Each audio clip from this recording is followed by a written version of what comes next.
All right. So today we're going to be looking at business objectives. Okay. And, on the surface, it doesn't sound super exciting. Right. But really what we're talking about is like the choices that companies make Yeah. every single day and how those choices affect all of us. Absolutely. Like literally everything from how much you pay for your coffee in the morning to pretty much everything. It's true. And We're doing this because yeah. our listener is prepping to take this EdXL A-level economics course. Right. So we're going to try to like decode the DNA of business. Yeah. Understanding business objectives is like getting that behind the scenes look at how companies actually operate. It's Yeah. about understanding why they do what they do. Yeah, exactly. And we're going to really break down how these concepts actually play out in the real world. Absolutely. Let's start with one that Yeah. I think everyone's heard of probably, profit maximization. Okay. The classic idea that businesses are all about making as much money as possible. Right, but it's more nuanced than just like bringing in the cash, right? It is. It's about finding that sweet spot where every unit that they produce is adding to their bottom line. Okay. Economists call this the point where marginal cost equals marginal revenue. Okay. So basically, when making one more item costs the same as the revenue that you get from selling it. So like if I'm picturing a company like Apple, I mean, they're Right. known for like those really expensive iPhones. Yes. Does that mean that they're like limiting production on purpose to keep those prices high Yeah. and like maximize that profit? That's a great question, and it's definitely a strategy that some companies use. Okay. There's a balance to strike. Right. Profit maximization can fuel investment. It can help businesses weather really tough times, but if it's taken too far, it can lead to some not so great outcomes. Like, I don't know, cutting corners on quality or like squeezing workers just to make an extra buck? Exactly, and sometimes it can even backfire by attracting unwanted attention like government regulations or just negative public perception. Yeah, that makes sense. You think about the pharmaceutical industry, Okay. the pricing of life-saving medications, that's sparked a lot of debate. It's almost like a high-stakes game of strategy. Yeah, They're trying to like walk this fine line between profit and, everything else. exactly. But profit maximization isn't the only game in town, right? Definitely not. Some companies prioritize revenue maximization instead. Okay. That's about bringing in as much money as possible from total sales, even if it means temporarily accepting smaller profit margins. So it's less about like squeezing every penny out of each product and more about the big picture. You got it. It's about hitting that point where selling one more unit would actually decrease your total revenue. Okay. It can pay off big time in the long run. I see. Is that what we see with companies like Amazon? Yeah, Who seem to be so focused on growth and right. expanding and reaching as many people as possible? Yep. I mean, they've built an empire, but I don't always see like huge price markets on their products. Your spot on Amazon is a prime example of revenue maximization in action. Okay. Their strategy is about attracting a massive customer base and then finding ways to keep them engaged and keep them in their ecosystem. Yeah. And that can actually lead to lower costs down the line, which is what economists call economies of scale. Okay. But of course, even a company like Amazon faces criticisms. Right, like concerns about maybe how they impact smaller businesses or how they treat their workers. Right. It makes you wonder, like, are these strategies sustainable Yeah. in the long run? Like, can a company really prioritize growth without considering the ethics of it all? Those are important questions, and they highlight the complexity of these objectives. Yeah. It's not just about crunching numbers, it's about the real-world impact of these choices. Right. It's about asking those tough questions about the trade-offs companies are making. Okay, so we've got profit maximization versus revenue maximization. Right. What other objectives are out there? Well, have you ever heard of sales maximization? Honestly, that just sounds a bit like a recipe for disaster. Okay. Like selling as much as you humanly possibly can, Mm-hmm. regardless of what happens. It can be risky, that's for sure, but it's not always about recklessness. Okay. Sales maximization is about hitting maximum volume Okay. without actually dipping into the red. Okay. So it's a bold approach, often involving lower prices to build a gigantic customer base, Okay. sometimes even scale off potential competitors. So it's like those early days of ride-sharing apps where they were like practically giving away rides just to get people hooked Yeah. on the platform. Yeah. Or like maybe when streaming services offer like those crazy low introductory rates just to get people to sign up. Those are great examples. Okay. It's about sacrificing short-term profit for the potential of long-term gain. Right. But it's definitely not a strategy for the faint of heart. Okay, this is getting really interesting. Yeah. So we've covered objectives that focus on profit, revenue, and sales. Uh-huh. Are there any approaches that take a slightly less intense stance? There is one that aims for that sweet spot you mentioned earlier. Okay. It's called satisficing. Satisficing, okay, that sounds a lot less cutthroat than the others. Yeah. What's the idea behind that one? Instead of chasing maximum profit, Right. satisficing is about aiming for good enough. Okay. It's about finding a balance that keeps everyone involved, owners, employees, customers, Right. reasonably happy. So not necessarily striking for world domination, but making sure everyone gets like a decent slice of the pie. Exactly. It's about finding that equilibrium point. That makes me think of like small, locally owned businesses. Maybe they're not aiming to become the next mega corporation, but Right. they're providing quality products and services. Yeah. They're taking care of their employees, and they're like a valuable part of their community. That's a perfect illustration. Okay. Satisficing is often seen in businesses like that, family-run operations co-ops, or companies with a strong social mission. This is really making me rethink how I even view businesses. Uh-huh. It's not just about the bottom line, is it? It's not just about the numbers, it's about the values and priorities that drive those numbers. Okay, so we've got profit maximization, revenue maximization, sales maximization, and now satisficing. Right. Is there anything else we need to add to our business objectives decoder ring? Well, there's one more that's become increasingly important in recent years. Corporate social responsibility, or CSR. Ah, CSR. Yeah. That's the one where companies try to be like good corporate citizens, Uh-huh. right? Going beyond just making money and considering their impact on society and the environment. You nailed it. It's about recognizing that businesses have a responsibility that extends beyond their shareholders. Okay. It can involve everything from reducing their environmental footprint to supporting ethical sourcing practices. Right. To advocating for social justice causes. I've definitely seen more and more companies like highlighting their CSR initiatives. Yeah. But is it always genuine? Right. How could you tell if a company is like truly committed to these values or just using it as a marketing ploy? That's a great question, and one we'll dive into more deeply. Okay. But for now, it's important to note that CSR is a significant objective for many businesses today. Yeah. It's no longer just about profit, Okay. it's about purpose. Wow, we've already covered so much ground. Yeah. It's clear there's a lot more to unpack here. Yeah. This is definitely going to be a helpful deep dive as you prep for this econ course. Absolutely. Understanding these objectives is like having a key to decode the business world. It's like suddenly seeing the matrix. Exactly. And it's not just about understanding the theory, Right. it's about applying it to real world scenarios. So let's do just that. Yeah. We've got a whole lineup of like fascinating examples to explore. We do.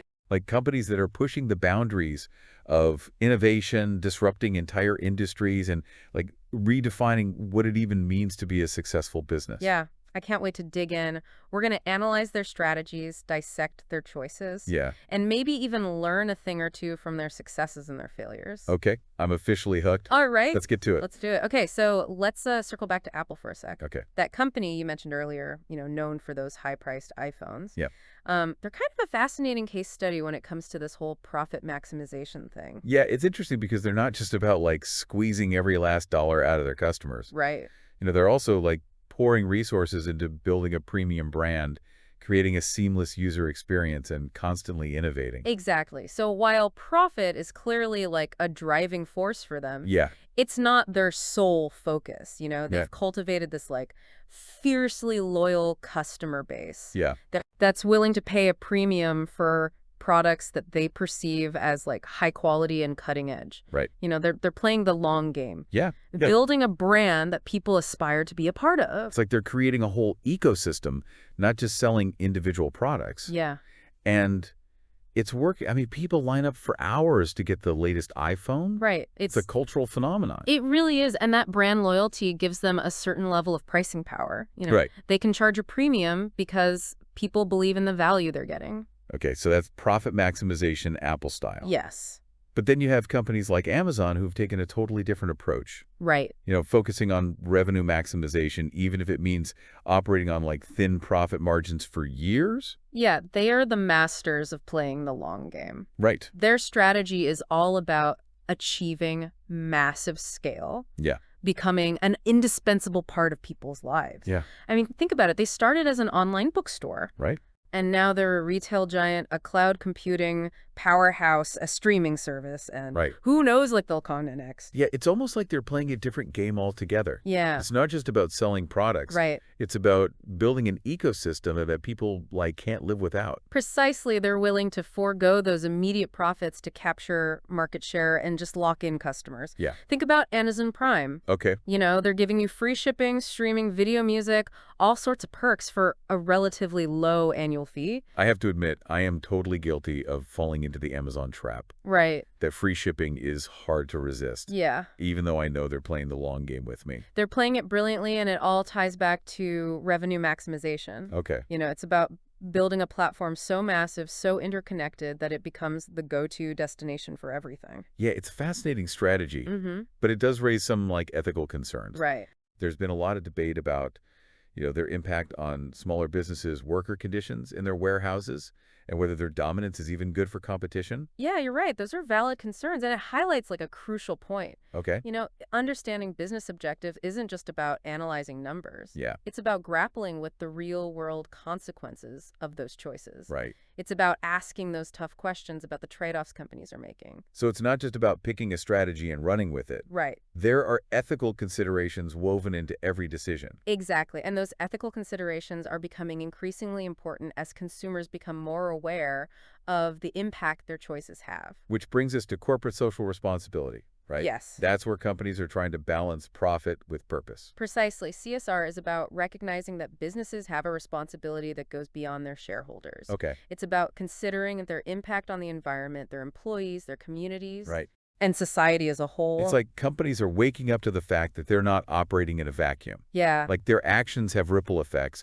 that extend way beyond their balance sheets. Exactly. And as consumers become more conscious of these issues, Yeah. companies are realizing that CSR is no longer just a nice to have. Right. It's a must have. But how can you tell if a company is truly committed to CSR or just using it as like a marketing ploy? That's the million-dollar question, isn't it? And it's Yeah. one that deserves like careful consideration. Right. We need to look beyond the slogans and the flashy PR campaigns Yeah. and dig deeper into a company's actions. So what are some red flags to watch out for? Yeah, Like okay. what separates genuine CSR from just good marketing? One key thing is transparency.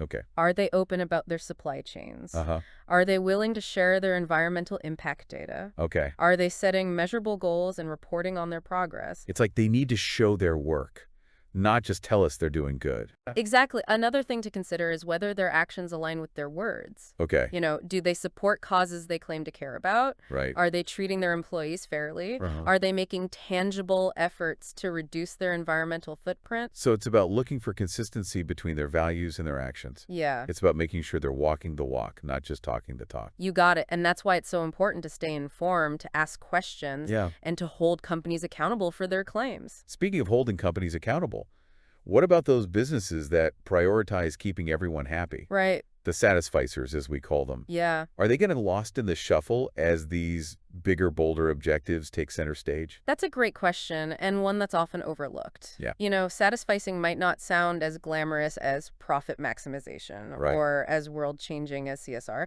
but it plays a vital role in our economy. It's like the quiet achiever of the business world. Yeah. Not necessarily making headlines, but quietly contributing to the well-being of their communities. Exactly. These are the family-owned businesses, the worker-owned co-ops, Yeah. the companies that prioritize a balanced approach over just relentless growth. Right. They might not be trying to take over the world, Right. but they're providing jobs, goods, and services that people need and value. Yeah, they're the backbone of many local economies. Yeah. You know, they're the heart and soul of their communities. Yeah. And they often have a deep commitment to their employees, their customers, and their local environment. It's like they're demonstrating that there's more than one way to define success in business. Absolutely. And it's a valuable reminder that profit isn't the only metric that matters. As we've been talking, I've been thinking about how all of this relates to career choices. Okay. It's not just about finding a job that pays well. Right. It's about finding a job that aligns with your values. That's such an important point. Yeah. Understanding the different objectives that drive businesses can help you make more informed decisions about where you want to work Right. and what kind of impact you want to have. It's like choosing a career path based on a company's DNA, Uh-huh. like their core beliefs and priorities. Precisely. It's about finding a company whose mission resonates with your own sense of purpose. Yeah. It's about aligning your talents with an organization that's working towards something you believe in. So as you're prepping for this economics course, Yeah. It's not just about memorizing definitions. Right. It's about understanding the forces that shape the business world Yes. and making conscious choices about how you want to participate in it. It's about becoming a more informed consumer, a more engaged citizen, Yeah, and a more empowered individual. this deep dive has really opened my eyes to the complexity of the business world. Uh-huh. It's not just about profits and losses. Right. It's about the choices people make, the values they prioritize, and the impact those decisions have on the world around us. It's a dynamic, ever-evolving landscape, and the more we understand about it, the better equipped we are to navigate it and make choices that align with our own values and goals. So as we wrap up this part of our conversation, what's the one key takeaway you want our listener to walk away with? I think for me, the biggest takeaway is that there's like no one-size-fits-all approach to business. Right. Like what works for one company might be a total disaster for another. That's a great point. Every business has its own unique circumstances, values, and goals. Yeah. There's no like magic formula for success. So it's less about finding like the right objective and more about understanding the trade-offs Mm-hmm. and making choices that align with your overall vision. Exactly. And those choices, they're not always easy. Right. There are often competing priorities, ethical dilemmas, and unexpected challenges Yeah. that pop up along the way. It's like navigating a complex maze, trying to find that path that leads to both profitability Right. and like a positive impact on the world. Yeah, it's a constant balancing act, and it requires a deep understanding of both the economic and the ethical dimensions of business. And it's not just up to the businesses themselves, Right. right? We as consumers have a role to play in like shaping the kind of businesses we want to see in the world. Absolutely. Our choices matter. Yeah, Where we shop, what we buy, where we invest our money. right. These decisions send signals to businesses about what we value Yeah. and what we expect from them. So it's a two-way street. Uh-huh. Businesses are responding to consumer demand, and we as consumers are shaping the behavior of businesses through our choices. It's a dynamic relationship, and it's constantly evolving. Yeah. And that's what makes it so fascinating. As we've been talking, I've been thinking about all the different stakeholders involved in a business. Oh, yeah. The owners, the employees, the customers, the suppliers, the community, even the environment. It's a complex web of relationships, and each stakeholder has their own set of interests and concerns. And finding a way to like balance those interests Yeah. to create a system that works for everyone, that's the real challenge. It's a challenge that requires creativity, collaboration, and a willingness to think beyond those traditional models of business. It's about finding solutions that are not only profitable, but also sustainable, equitable, and beneficial to like society as a whole. And those solutions, they don't come from textbooks. Right. They come from people like you. Yeah. People who are willing to ask tough questions, challenge assumptions, and think outside the box. People who are willing to dive deep, explore different perspectives, and embrace the complexity of the business world. Exactly. And who knows, maybe you'll even come up with the next big idea Yeah. that revolutionizes the way we do business. That's a great thought to end on. So to our listener, as you embark on this whole economics journey, Yeah. remember to stay curious, keep asking questions, and never stop exploring the fascinating world of business. And remember, the choices you make, both as a consumer and a future business leader, have the power to shape the world around you. That's it for our deep dive into business objectives. Thanks for having me. We'll see you next time for another fascinating exploration of the ideas that shape our world.